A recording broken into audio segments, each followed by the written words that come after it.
महत्त्वाची बातमी आहे. कापूस, सोयाबीन आणि तेलबिया योजनेमध्ये भ्रष्टाचार झाल्याचा आरोप करण्यात आलेला आहे. MIDCचे माजी उपमहाव्यवस्थापक आनंद उपलेचवारांचा हा आरोप आहे. संपूर्ण योजनेची CBI किंवा ईडीकडून तपासणी करण्याची त्यांनी मागणी केली आहे.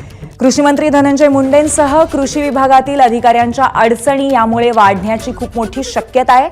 दरम्यान MIDCचे माजी उपमहाव्यवस्थापक आनंद उपलेचवारांची बातचीत केली. आमचे प्रतिनिधी रजत वशिष्ठ यांनी. आपल्यासोबत महाराष्ट्र कृषी उद्योग विकास महामंडळाचे उपमहाव्यवस्थापक, सेवानिवृत्त उपमहाव्यवस्थापक आनंद उपलेचवार आहे. आनंदजी, काय भ्रष्टाचार या संपूर्ण योजनेमध्ये झालं आणि सुरुवातीला जे 1000 कोटी रुपये या योजनेसाठी मंजूर केले होते, पुन्हा आणखी 200 कोटी रुपये त्याच्यासाठी मंजूर करण्यात आले, नेमकं घोळ काय झालं? ॲक्च्युली मूळ उद्दिष्टामध्ये निविष्ठा पुरवठ्याचा करण्याचा कुठेही समावेश नव्हता.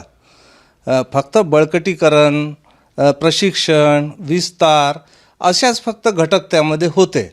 परंतु त्यामध्ये स्कोप न दिसल्यामुळे जो अपेक्षित यामध्ये कोणत्याच घटकांना फायदा मिळणार नाही, जास्त इतकं रक्कम कशी खर्च करणार आणि त्यामध्ये कुणाचाच फायदा होणार नाही आणि शेतकऱ्यांनासुद्धा त्याच्यामधून असं कॉन्क्रीट एकदम वस्तू मिळाली तर जसं वेगळं आनंद मिळतो, तर त्यापेक्षा हा इनडायरेक्ट बेनिफिट्स खूप मोठ्या प्रमाणावर होते. चांगली योजना होती.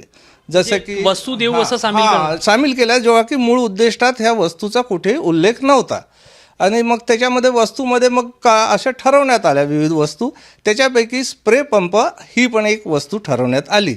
अजूनही काही नॅनो DAP, युरिया वगैरे असे पण घटक आहेत, थैल्या वगैरे, तर त्यामधला स्प्रे पंप एक महत्त्वाचा त्यातला घटक आहे. मंडळाने यापूर्वी तो स्प्रेअर पंप 2400-2500 रुपयाच्या दराने खरेदी करून शेतकऱ्यांना पुरवठा केलेला आहे.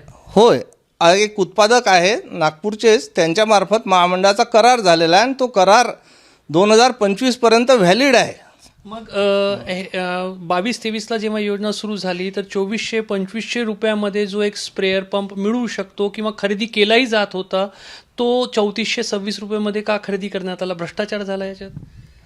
म्हणजे बघितलं तर हे सरळ भ्रष्टाचाराचंच प्रकरण दिसतं. कारण की 2400-2500 रुपयेमध्ये जेव्हा उपलब्ध आहे स्प्रेअर, तो तुम्ही 3400 रुपयामध्ये का घेताय?